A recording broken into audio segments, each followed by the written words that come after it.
LALATE, this is JOVITALATE. The Shuttered Venue Grant went live today, and it's very confusing. You have to have a QR code or QR code. You know that's that thing when you go to the restaurant and they don't want to give you a menu, you just sort of scan a code. So I tried it. Because I'm not, JOVITALATE of SBA anymore. I'm JOVITALATE on the outside, and I tried that QR code. And every time I try to scan it, because that's the way you apply for the Shuttered Venue Grant. Guess what I got? I got a discount to the casino. Who is the casino? LALATE. Is that thing with SIRLOIN? I mean, why would SBA have a QR code that sends me to some cows? At least send me, to the Nordstrom rack on some scarf sale. What was that? I tried that QR code all day long. And, I would have liked a nice Mai Tai, a nice Mitch Mai Tai, or some $12 ice cream. But what was that thing, that QR code? It's too confusing. It's a moving goalpost. It's even confusing for JOVITALATE. I mean, even if I wore my scarf backwards, I would still not understand it. But I do love it. Anything that's confusing is absolutely wonderful for SBA.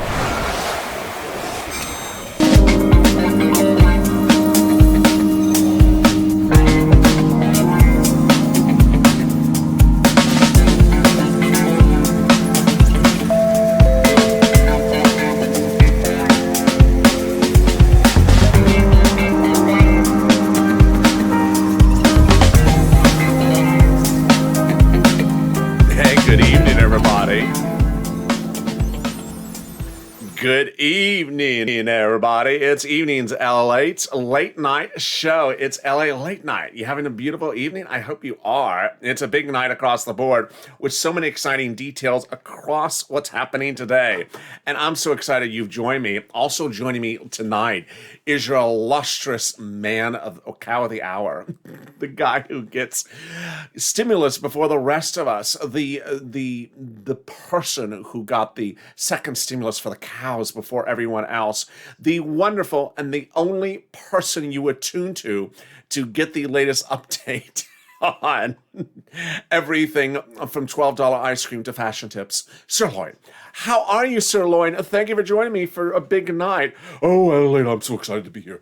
I'm just very excited to be here, with the exception of one thing. What's the one thing you're not excited to be here about? I watched that video. Which video?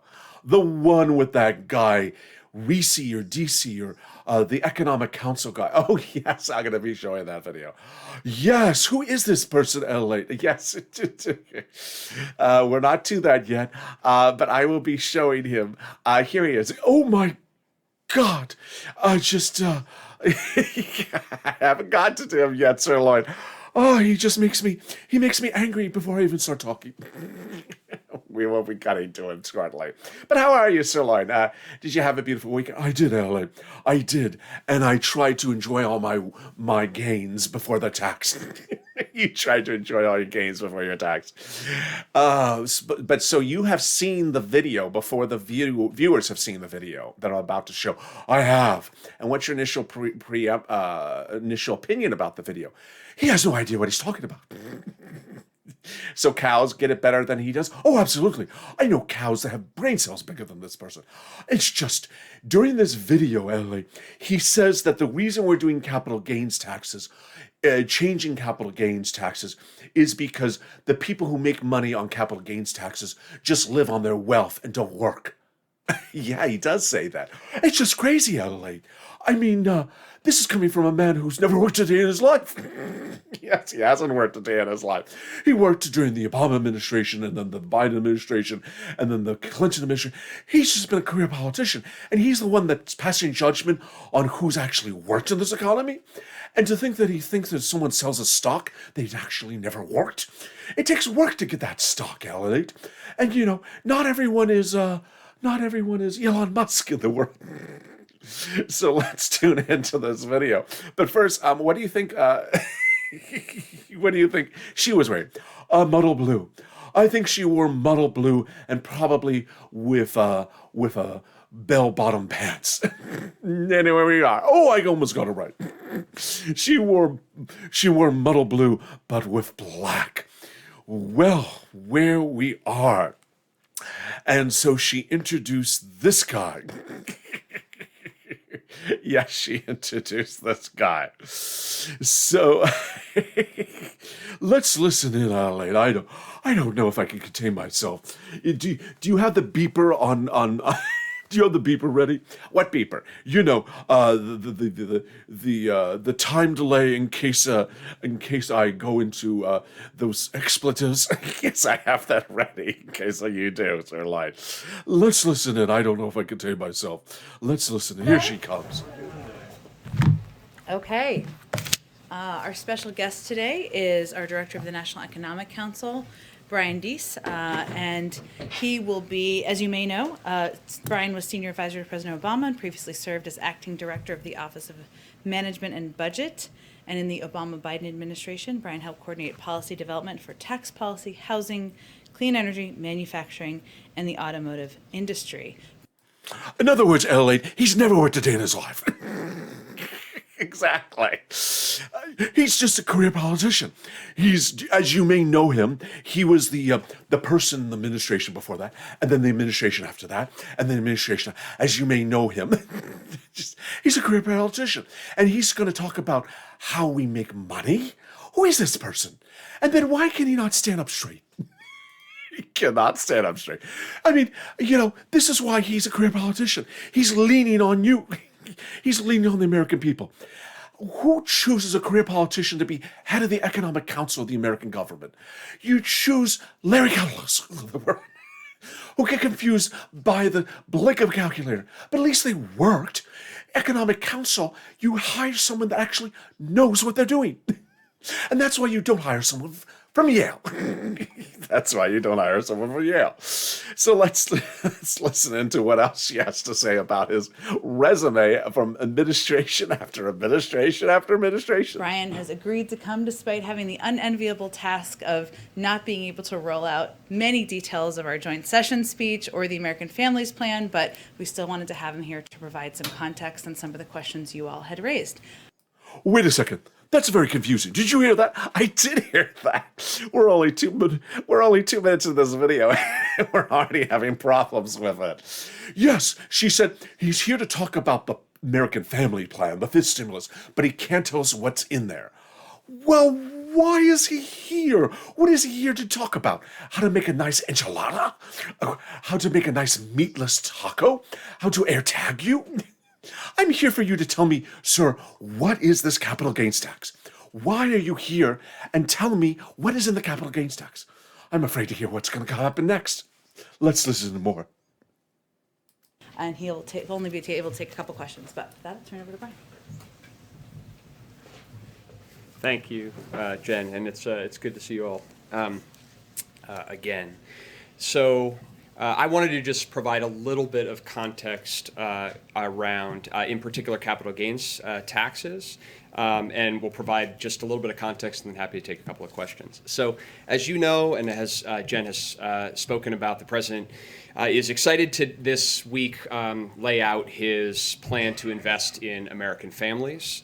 It will be a plan that will provide critical support for children and families, and by doing so, critical support for our economy. By boosting labor force participation and future economic competitiveness, making among the most. Wait, Adelaide, what does that mean? We're going to invest in the American family to make us economically competitive. What does that mean? I don't know. We're going to invest in the American family to make them economically competitive. What does that mean? That we can win on cupcake wars? I don't know what that means. They're a family. They're not a workforce. They're a family. They're home and they're cooking and they're playing Nintendo games. What do you mean they're going to be economically competitive as a family? You either are working or not working. And then you talked about children. Children are economically competitive? I don't understand what's going on here. We're just starting here and this is very confusing. It is sort of confusing. It's just a lot of superlatives. It's a lot of vagueness. But let's hope it improves. Let's listen and we'll see what next he has to say about this. Cost-effective measures to boost our long-term economic strength that we know of. And the president will also outline ways to offset the long-term costs of those investments by making reforms to our tax code that reward work and not just wealth. Oh, hold up right there, Adelaide. That was the part that made me very upset. Very upset. rewards wealth but not work. How dare him? You sound very upset, Sirloin. I am upset. What do you mean reward wealth but not work? Let's make this clear, LALATE.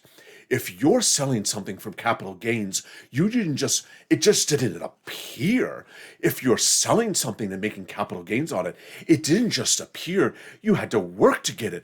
And when you sell it, you're making a profit on it. He acts like you just were given something as a gift. This is not gifts.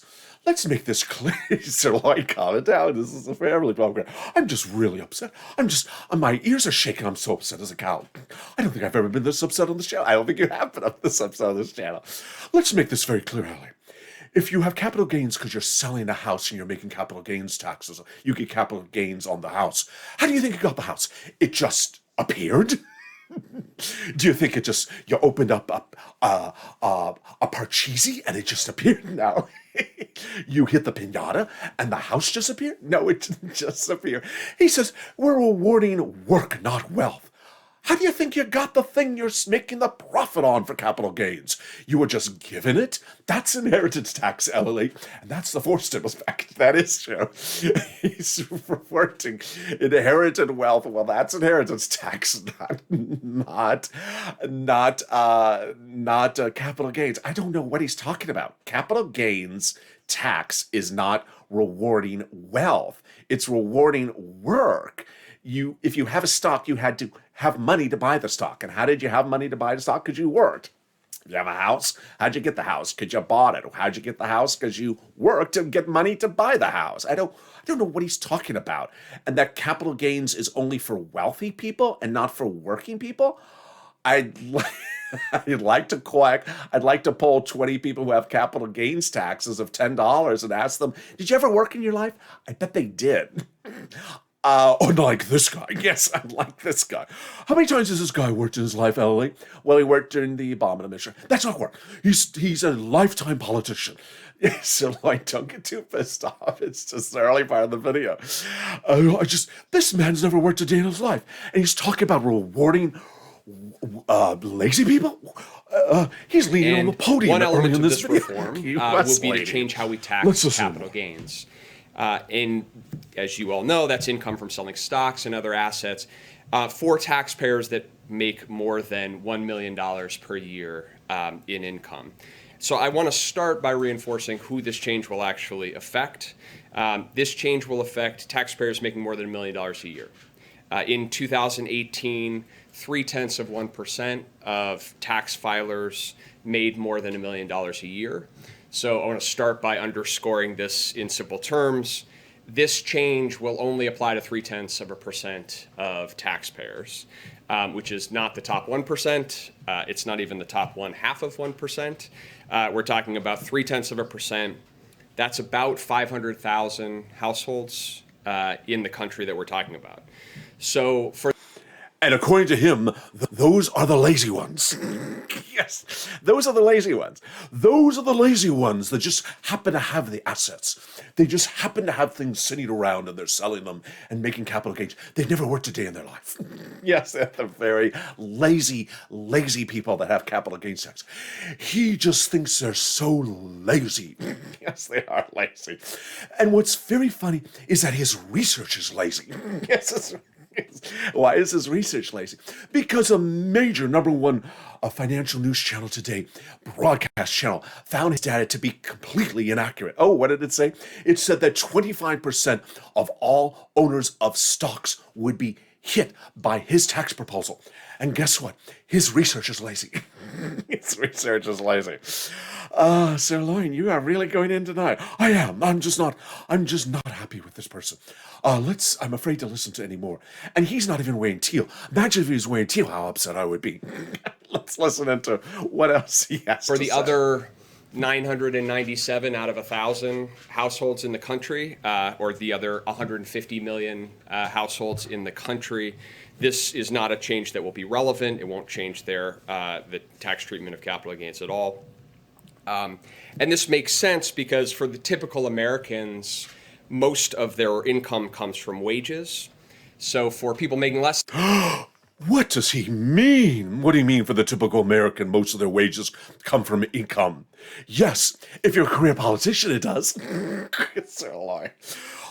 Typical American, all their income comes from wages? Yes, if you worked in the Obama administration and the Clinton administration and the Biden administration, yes, all your income does come from wages, the American public's wages. Who is this guy? Where do we get this guy, Ellie? I don't know. I didn't get him. I didn't hire him. Who is this guy?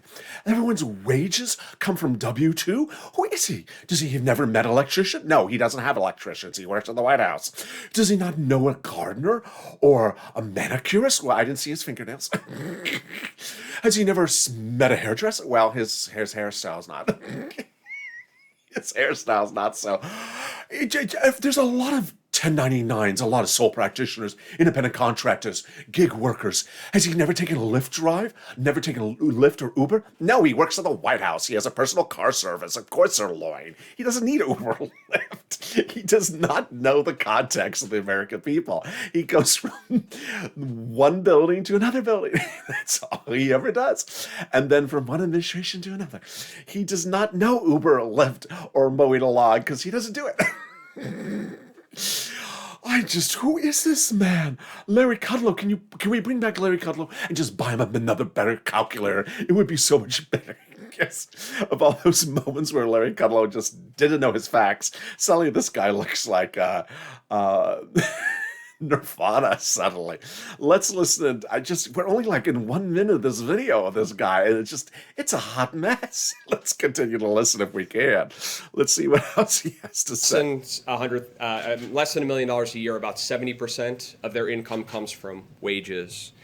But for those making more than $1 million, for the top 0.3%, it's the opposite. About 30% of their wages come from wages. Wait. Yes, I did hear that. The top 30%, their wages come from their wages. He can't even talk right. He can't even read the script right. And listen, nothing makes sense of it. And then he says that the top 2% of the rich people, their wages. Guess what? If they're rich, they don't have wages. That's true.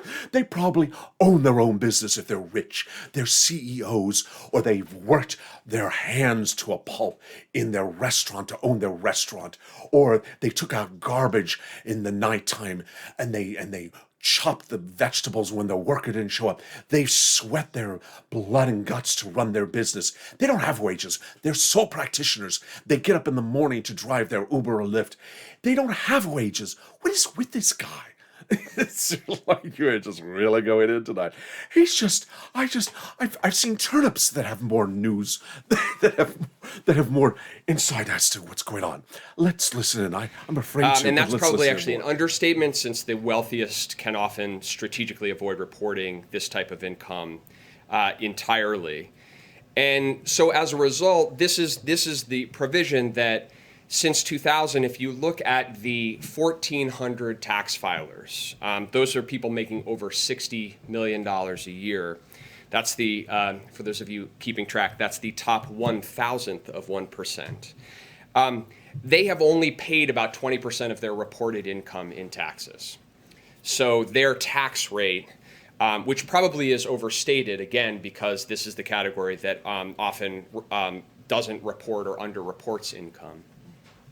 Their tax rate is lower than many middle-class families' tax rate.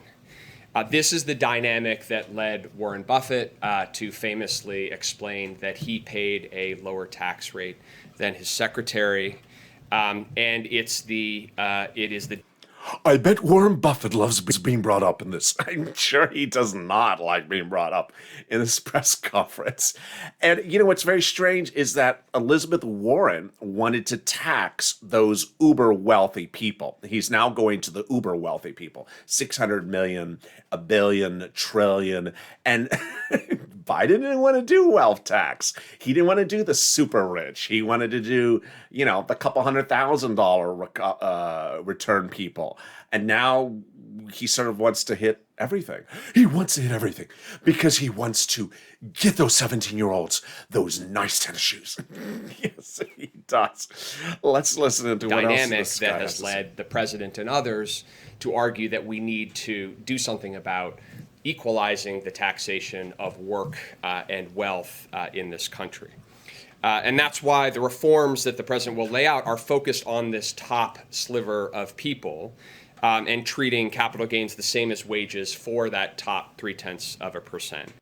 And we believe that it's not only fair, but it would also help to reduce the kinds of tax avoidance that significantly undermines trust and fairness in the tax code.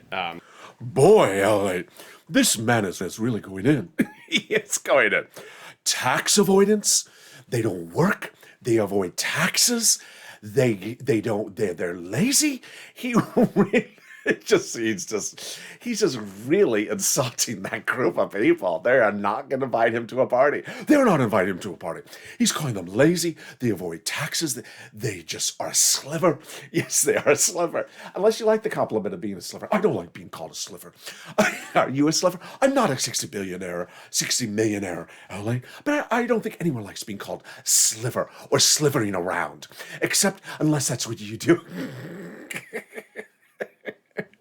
He's really going into I agree with you, SIRLOIN. There seems to be sort of an angst with this guy. There is an angst. He really has it feels like a vendetta against people. The tone and the choice of words. I haven't seen anything so dramatic since Portia took on Nene. Yes. Let's listen in more. I don't know if this is going to turn into a Real Housewives reunion yet. Itself. And importantly, the revenue from this provision would help invest directly in our kids and our families and our future economic competitiveness. And put us. Okay, what does that mean, LA? I don't know. There comes those expressions. He's going to invest in our kids and our future economic competitiveness. What does that mean? I don't know what that means. I have no idea what that means. Our future economic competitiveness. I think it's just a lot of hot air. I think it's more hot air than the climate. I think it is more hot air than the climate. I think that the climate was such a failure last week that now we're talking about superlatives like economic competitiveness of our children. I'm sorry, when are we talking about children working? I don't know. It's just very confusing. And children getting $3,600 this year. How much more money these children need? I don't know. They need the sliver of the other guy's sliver. They need some of that $16 billion of that other guy because they need to be economically competitive. They're children. Yes, I don't know. Investing on our future economic competitiveness. I think Nancy Pelosi could not have made up more vague expressions than this guy. Yes, he's sort of. It's just where do they get these vague expressions? Yale. Yes, it's very Yale. Other Ivies would never talk in such vagueness as this. Let's listen to it. Where we can drive greater economic growth. So we'll have more to say on this and how it fits into the overall plan. But I just wanted to underscore at the top that number one, we're talking about a tax change that would affect, again, the 0.3%, the top sliver of households. Sliver. And number There's two, that sliver again. The principle here is to equalize the treatment of ordinary income and capital gains. And that is a principle that's neither new nor particularly novel. In fact, the last president to enact a reform to equalize the treatment of ordinary income and capital gains was President Reagan, who did so while raising capital gains taxes as part of the 1986 tax reform. And of course, we will be raising to higher rates than in that reform. But a lot has changed in the economy since then. A lot has changed in the academic and empirical research in this space. But the principle is the same, which is that for the very highest income Americans, we should tax at the same rate ordinary income and capital gains. So with that, when I pause and there are take questions. questions. Let's hear the questions, LA. Thanks so much for doing this, Brian. Just to make sure I understand this, critics say that you tax capital gains at lower rates to incentivize investments that help the economy grow. is the administration's perspective that among these high earners, they have not been making the investments to help the economy and that the government programs can do it better? Ooh, Elliot, that's a good question. That's a good question. He's basically saying, are you not wanting people to buy and sell things? Are you not wanting to engage in commerce? Because if you buy and sell a house, that's commerce. That's the housing market. You buy and sell a car. That's the auto industry. You buy and sell antiques. That is other stuff. Do you not want to incentivize that? Ooh. Sirloin, have you bought and sold a car? I have not. But I find this fascinating. More fascinating than what that guy before had to say. Let's listen to hear the response, Sirloin. So, across a wide body of academic and empirical evidence, there is no evidence of a significant impact of capital gains rates on the level of long-term investment in the economy. If you look back over the last 30 or 40 years, we've had capital gains rates at various rates. We've seen different levels of investment and overall economic growth. You can't identify a meaningful correlation between the two. There's lots of reasons for that, including that if you look at where a lot of venture capital and early stage investment comes from, it actually comes from pension funds, sovereign wealth funds, entities that actually are not tax sensitive. Also because at the end of the day, a lot of things go into making an investment decision. But certainly our view and reading of the evidence is that there is not there's not a correlation that would significantly affect investment. And again, LA, what's Sirloin? And again, guess what he did? What did he do, Sirloin? He went back to evidence from 40 years ago. Yes, he did do that. Why are we looking at empirical analytic evidence from 40 years ago? I don't know. Because there's nothing else to do. There is nothing else to do. Because he doesn't know what he's talking about. He doesn't know what he's talking about. He literally is just trying to give money to something we don't know what it's for. We really don't know what it is for. Investing in the American future. The American future of who? I don't know. The American future. The future. Is that a rock group? The American future. It sounds like an American. It sounds like a rocker. The American future. We're investing in the American future. I don't know what that means. I don't know what it means either. He's putting me to sleep also. He is putting me to sleep too. Let's wrap it up with this for guy. these highest income individuals, number one. And number two, we can use those resources to invest in areas that we know where there is convincing academic evidence, empirical evidence, that investments, for example, in early childhood and in our children return enormous dividends in terms of their own academic success, reduced costs in the healthcare system, productivity, and growth in the future. Catherine? Brian, one question on the Families Plan itself. Why isn't the White House including a plan to reduce the price of prescription drugs in the plan? The good news about a question like that is I get to tell you that since we haven't rolled out the Families Plan yet, and I'm not going to do it at the podium right now, I am not going to confirm whether or not that is in. I can say that the president has long focused on There we go. Yeah, you saw the rest of the video, didn't you? So I did. And guess what he does? He doesn't answer the question. No. So he says the American Family Plan has some wonderful stuff in there and that capital gains will be increased, but he doesn't tell us what rate. And he doesn't tell us what the American Family Plan is. Doesn't tell us what the American Family Plan does. Doesn't tell us where the money goes. Doesn't tell us what the money's for. He just doesn't tell us anything. Doesn't tell us anything. But he tells us that we're going to take money from certain slivers. Doesn't want it, and he sort of slivers away from the answer. He does sort of sliver away from the answer.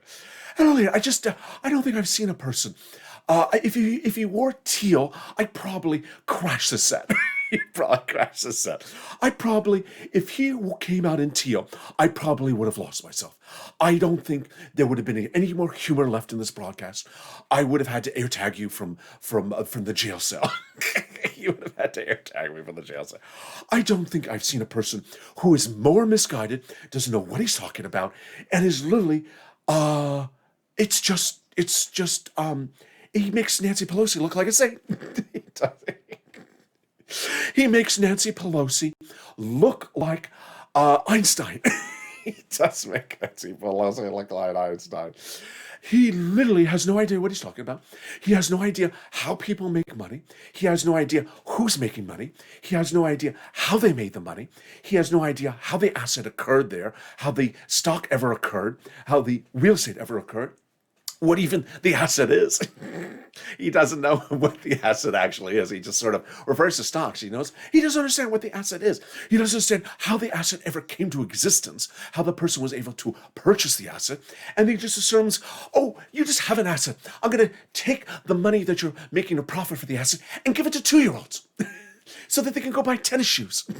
Yeah, the thing that the Biden administration doesn't make clear is that, the $3,600 for the child tax credit that comes in July, it's not to pay for child education. It's not to pay for child care or raising or benefits. It's literally, here's $3,600. The $3,600 of child care is literally just money. It doesn't say what the money's for. It's literally, hi, here's $3,600. So if the parent wants to spend the money on tennis shoes for the kids, or, a Nintendo game piece, or, wants to buy them video games, or wants to buy them a, something that's not a good resemblance of spending money in the household. I can't use an example, but something that doesn't make sense. There's no safeguard against it. It's just a check for them to have money. And yes, LA. And so the president wants to spend $24,000 of that over 7 years. It's different than saying, hi, you're going to give them free education, or free college, or free visits to universities. But that's not what's going on here. And if it's a public university, it should be free. It's called public. Yes, if the state governments own the universities, they give some money to the states. Oh wait, that's Nancy Pelosi's idea. Yes, it is Nancy Pelosi's idea.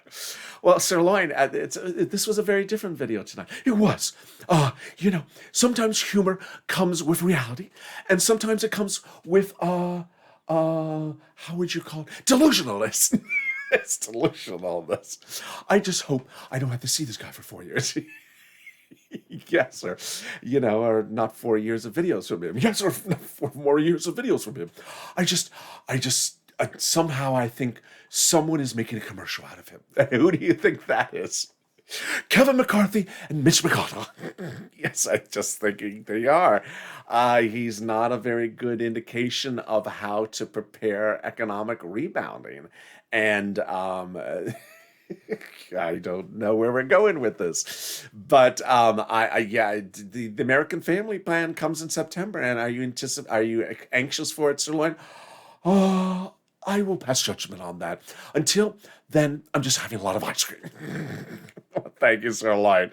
And thank you for joining me on Evenings LA. You'll see more of the footage of this press briefing on tomorrow on LA. Join me tomorrow morning for Early Mornings LA. But first, if you've not subscribed, make sure you subscribe. Also, like this video. And if you've not become a member, consider becoming a member. Purple Hawk, Purple Power, or Calcino VIP. Stay informed, stay focused, keep on staying motivated, make sure you keep it positive and keep it informed. Understand what things are. Don't have people tell you what something is and just assume it's accurate. Remember, politicians are often politicians for a reason. And sometimes their career as politician is also for a reason, whereas other people actually work. And I look forward to seeing you tomorrow on Mornings LA.